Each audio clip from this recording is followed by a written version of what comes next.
Hello friends, मैं विनय निर्भीक। Friends, आपका फिर से मेरे चैनल पे स्वागत है। फ्रेंड, जैसा कि आप थंबनेल देख रहे हैं, उत्तर प्रदेश में नई भर्तियों संबंधित शासनादेश जारी। ये बात मैं पिछले कई महीने से बोल रहा था, तब कोई विश्वास नहीं किया। यह देखो सबूत। जी हाँ फ्रेंड्स, जो मेरे चैनल के पुराने व्यूअर सब्सक्राइबर हैं वो मुझे जानते हैं कि मैं पिछले कई महीने से लगातार चिल्ला रहा था कि इस समय कोई भर्तियां नहीं होने वाली हैं। चाहे कोई राज्य हो, चाहे कोई केंद्र सरकार हो, कहीं भी कोई भर्ती नहीं होने वाली है। और केंद्र पे देख रहे रेलवे बार बार बता रहा है कि नई भर्ती नहीं होगी, छटनी की जाएगी। ठीक है। वैसे हरियाणा सरकार ने बोला था कि नई भर्तियां नहीं होगी, फिर वो अब क्या हुआ, अपने जवान वापस ले लिए। अब कल यूपी में भी बोल दिया गया है, कल यूपी गवर्नमेंट ने भी बोल दिया कोई नई भर्ती एक साल नहीं होने वाली है। और ऑफिशियल एक लेटर भी जारी कर दिया, यानी शासनादेश भी जारी कर दिया है कि क्या क्या इसमें होने वाला है, क्या क्या आगे प्लानिंग है। और फ्रेंड्स, मैं बता दूं, ये फिर यूपी गवर्नमेंट भी हरियाणा गवर्नमेंट की तरह ही अपनी जबान से पीछे हट जाएगी। बट भर्ती कोई रियल में होने वाली नहीं है। जैसे कि पिछले 3 साल कोई भर्ती नहीं हुई है, वैसे अब लॉकडाउन का एक बहाना मिल गया, इकोनॉमी का एक बहाना मिल गया और भर्ती कोई नहीं होने वाली इधर। जैसे मैं शुरू से चिल्ला रहा हूँ, जो भी भर्तियाँ होंगी जून 2021 के बाद ही होंगी। बट कुछ लोग विश्वास नहीं किए, कि उनको लग रहा था कि मैं झूठ बोल रहा हूँ, मैं पॉलिटिकली किसी को बदनाम करने की कोशिश कर रहा हूँ। तो फ्रेंड्स, मुझे बदनाम करने क्या मिले, किसी को बदनाम करके क्या मिलेगा। मुझे चुनाव तो लड़ना नहीं है, मुझे सीएम पीएम तो बनना नहीं है, नेता वगैरह बनना नहीं है। तो मैंने बस आप ही लोगों के लिए बोला था कि इस समय कोई भर्ती नहीं होगी, बस गवर्नमेंट डायरेक्टली बोल नहीं रही है। और हो सकता है अगर बोल भी दे तो फिर अपना जबान वो वापस ले हरियाणा का। जैसा कि मैं फिर अभी तुरंत कह रहा हूँ कि गवर्नमेंट बोल तो दी है, बट इस जबान को फिर से वापस ले सकती है। लेकिन रियलिटी ये है कि भर्ती नहीं होने वाली, भले अपनी जबान को वापस ले ले, क्योंकि इलेक्शन का टाइम है और पब्लिक ऊपर गलत इफेक्ट पड़ेगा। इसलिए वो अपने जबान वापस ले सकते हैं कि नहीं, भर्तियाँ नहीं रुकेंगी, भर्तियाँ होती रहेंगी, ऐसा वो बोल सकते हैं फिर से दोबारा। क्योंकि इन लोगों को बात बदलने में देर नहीं लगती है। मैं आपको कुछ प्रूफ दिखा देता हूँ तो आप लोगों को विश्वास हो जाएगा। ये देखिए, उत्तर प्रदेश के प्रतियोगियों के लिए कई बड़ी अपडेट्स। यूपी पीसीएस, यूपी लेखपाल वैकेंसी, यूपी पीएसआई वैकेंसी। ये कब का है? 14 दिन 18 घंटे पहले का है। इसमें साफ साफ मैं बताया था कि इस साल कोई वैकेंसी नहीं होगी। देखिए लिखा है ना बीच में थंबनेल में, यूपी पीएसआई इस साल नहीं। ठीक है। बाकी यूपी में कांस्टेबल वैकेंसी क्वेश्चन मार्क लगाए हैं, यूपी लेखपाल 5200 वैकेंसी क्वेश्चन मार्क लगाए हैं। यहाँ इन दोनों में भी यही बात बोला गया है कि इस साल कोई भर्ती नहीं होने वाली है। लेखपाल की वैकेंसी अक्टूबर में आ सकती है और कांस्टेबल वैकेंसी की तो आए ही नहीं इन 2 सालों में। उसका कोई नामो निशान नहीं, मैं शुरू से बोल रहा हूँ। ठीक है। अब फिर दिखा देता हूँ।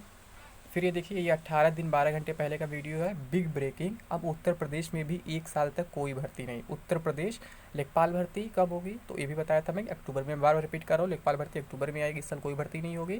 थंबनेल में क्या लिखा हुआ है? हरियाणा के बाद अब उत्तर प्रदेश।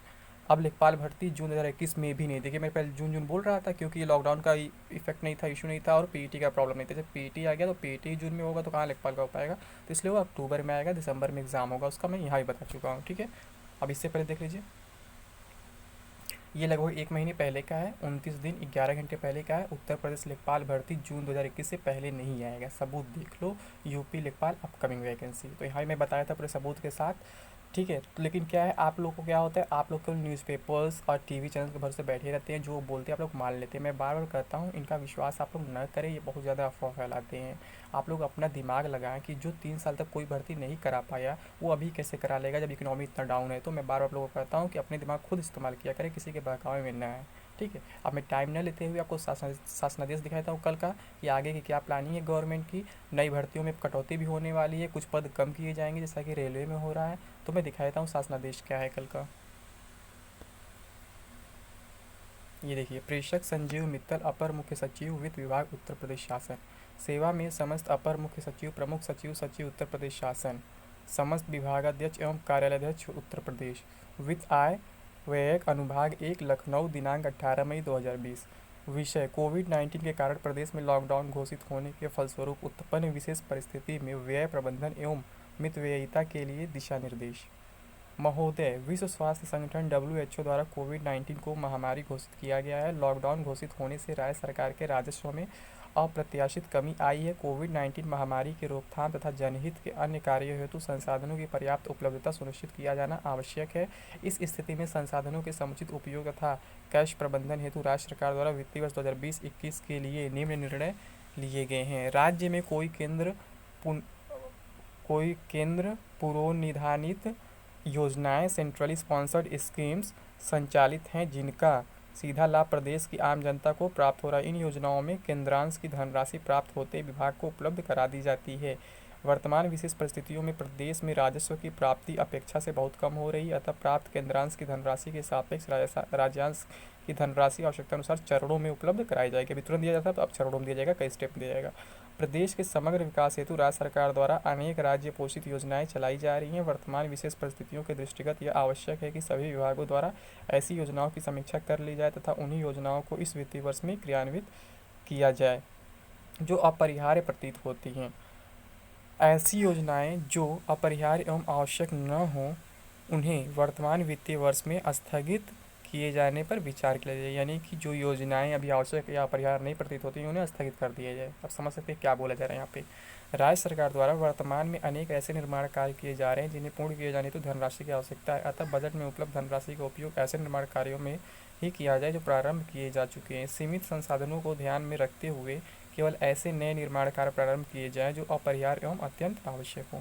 विभागीय कार्य प्रणाली में परिवर्तन, सूचना प्रौद्योगिकी के अनुप्रयोग आदि कारणों से अनेक पद वर्तमान परिवेश में अप्रासंगिक हो गए हैं जिन्हें विभागों द्वारा चिन्हित कर समाप्त करने की कार्यवाही की जाए। यानी कई पद को ये लोग समाप्त कर देंगे, उस पर कभी भर्ती होगी ही नहीं, भले ही नॉर्मल सिचुएशन हो या चाहे ना हो। ठीक है, कभी उन पदों पर भर्ती होगी नहीं, उनको हमेशा के लिए ख़त्म कर देंगे।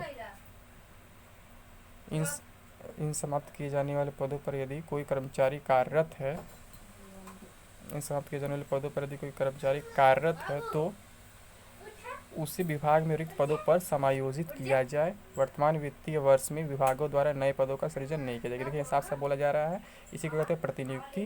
यानी कि अगर कोई कर्मचारी कार्यरत है, जो पद समाप्त हो रहा है, तो उसे दूसरे में क्या करेंगे, वो डाल देंगे, प्रतिनियुक्ति पे दे देंगे जहाँ पद खाली है, लेकिन नई भर्ती ये लोग नहीं कराने वाले हैं।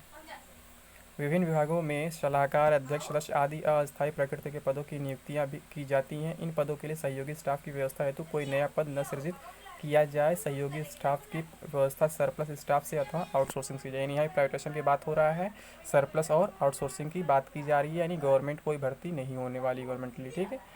प्रदेश के वर्ष 2020-21 के बजट के विभिन्न मदों में यथा कार्यालय व्यय, यात्रा व्यय, स्थानांतरण यात्रा व्यय, अवकाश यात्रा सुविधा, कंप्यूटर अनुरक्षण तत्संबंधी स्टेशनरी का कार्य, मुद्रण एवं प्रकाशन, विज्ञापन एवं प्रसार तथा वर्दी व्यय में विभागों को पर्याप्त धनराशि उपलब्ध कराई गई है। वर्तमान विशेष परिस्थितियों के दृष्टिगत उक्त मदों में बजट में उपलब्ध धनराशि के सापेक्ष विभागों द्वारा व्यय में 25% की कमी की जाए।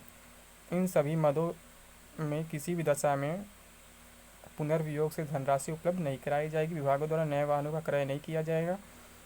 पूर्व से विद्यमान जो वाहन निष्प्रयोज्य हो रहे हैं उनके स्थान पर न्यूनतम आवश्यकता का आकलन किया जाए तथा आवश्यकता अनुसार आउटसोर्सिंग के माध्यम से वह अनुबंधित किया। यहाँ भी आउटसोर्सिंग की बात हो रही है, फ्रेंड्स सोच लीजिए।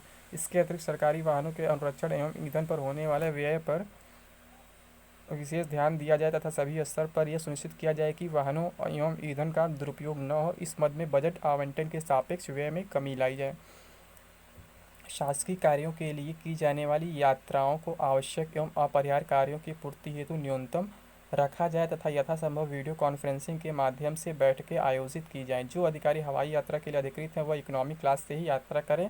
वर्तमान वित्तीय वर्ष में एग्जीक्यूटिव बिजनेस क्लास में यात्रा पूर्णतः प्रतिबंधित रही। देख लीजिए, इनको भी क्या है, हवाई यात्रा भी इनका इकोनॉमी क्लास में कराया जाएगा ज़बरदस्ती। इनका एग्जीक्यूटिव बिजनेस क्लास में यात्रा इनका प्रतिबंधित हो गया पूर्ण रूप से। सम्मेलन, सेमिनार, कार्यशालाओं के आयोजन हेतु शासकीय भवनों परिसर का ही उपयोग किया जाए। वर्तमान वित्तीय वर्ष में किसी भी दशा में ऐसे आयोजन होटल आदि में नहीं किए जाएं। उपयुक्त समस्त दिशा निर्देश सरकारी विभागों, कार्यालयों के साथ साथ समस्त स्थानीय निकायों, स्वायत्तशासी संस्थाओं, प्राधिकरणों तथा राज्य विश्वविद्यालयों पर भी समान रूप से लागू होंगे। कृपया तदनुसार अपने अधीनस्थ संस्थानों को अवगत कराते हुए अनुपालन सुनिश्चित कराने का कष्ट करें। उपयुक्त विषय के संबंध में समय समय पर पूर्व निर्गत शासनादेशों को इस सीमा तक संशोधित समझा जाए। तो आप सोच सकते हैं फिर जो मैं आपसे बोल रहा था लगातार वो क्या हो रहा है यहाँ पे। तो आप लोग तब विश्वास नहीं कर रहे थे जो मैं बोल रहा था। मैं लगातार कह रहा था फ्रेंड्स कि नई भर्तियाँ नहीं आने वाली हैं, नहीं आने वाली हैं, नहीं आने वाली हैं। और यहाँ पे भी रेलवे की तरफ प्राइवेटाइजेशन को बढ़ावा दिया जा रहा है, जैसा कि रेलवे में चल रहा है। गवर्नमेंट पोस्ट को कम किया जा रहा है और प्राइवेटाइजेशन को बढ़ाया दिया जा रहा है। तो वही सेम सिचुएशन अपने यूपी में आ गया है। यहाँ प्राइवेटाइजेशन, आउटसोर्सिंग को बढ़ावा दिया जाएगा, प्रतिनियुक्ति को बढ़ाया दिया जाए बढ़ावा दिया जाएगा। कोई नई भर्ती नहीं आएगी। ये लोग पुराने एम्प्लॉयज़ से काम चलाएंगे या फिर प्राइवेट एम्प्लॉयज़ रखेंगे, बट गवर्नमेंटली कोई वैकेंसी निकालने वाले नहीं हैं। तो आप लोग सोच लीजिए कि ये लोग अब कितना मौका पा गए हैं लॉकडाउन के नाम पे और कितना युवाओं के साथ एक खेल खेलेंगे, आप सोच नहीं सकते हैं। और शायद राजस्थान ने बोला कि अभी भी वो भर्ती कराएगी, अब उसके बारे में तो क्लियर नहीं हो, ज़्यादा देखेंगे बाद में जब न्यूज़ आएगा समझ में आएगा। ठीक है, तो अभी आप लोग परेशान ना हो, बस आप लोग ये जानिए नई भर्ती नहीं आने वाली, जो आप लोग को मैं पिछले 2-3 महीने से लगातार चिल्ला के बता रहा था, लेकिन आप लोग विश्वास नहीं कर रहे थे। अब तो सब कुछ आपके सामने आ गया, अब आप समझ गए होंगे कि मैं सच बोल रहा था, झूठ बोल रहा था। अब सब कुछ आप लोग के हाथ में है फ्रेंड्स। अब फ्रेंड्स, अब बस और कुछ नहीं कहूँगा, ये वीडियो बस इतना ही रहेगा। अब अगर ये वीडियो को पसंद आ गया, आप लास्ट तक देख लिए तो इसे लाइक करें, कमेंट करें, आधे से अधिक शेयर करें, और अगर आपने अभी तक हमारे चैनल को सब्सक्राइब नहीं किया तो सब्सक्राइब कर लें। इसके साथ साथ बेल आइकन बटन दबाना ना भूलें, ताकि आपको लगातार नोटिफिकेशन मिलता रहे और आप मेरा वीडियो सबसे पहले देख सकें। और फ्रेंड्स, अगर अभी तक आपने हमको फेसबुक, इंस्टा या फिर ट्विटर फॉलो नहीं किया, वहाँ पर फॉलो कर सकते हैं। इन सभी का लिंक आपको डिस्क्रिप्शन बॉक्स में मिल जाएगा। फॉलो करने से फ़ायदा होता है फ्रेंड्स, अगर आपको कोई क्वेरी आप मुझे डीएम करना चाहते हैं, तो अगर आप फॉलो करना डीएम करते हैं तो आपको मैसेज में से आसानी से मिल जाता है, मैं आपको क्वेरी सॉल्व करने में हेल्प कर पाता हूँ। और अगर आप बिना फॉलो किए डीएम करते हैं तो क्या होता है, आपको मैसेज स्पैम चला जाता है, मैं देख नहीं पाता हूँ, जिससे आपका प्रॉब्लम सॉल्व नहीं हो पाता है। तो फ्रेंड्स, आज के लिए बस इतना ही। Thank you.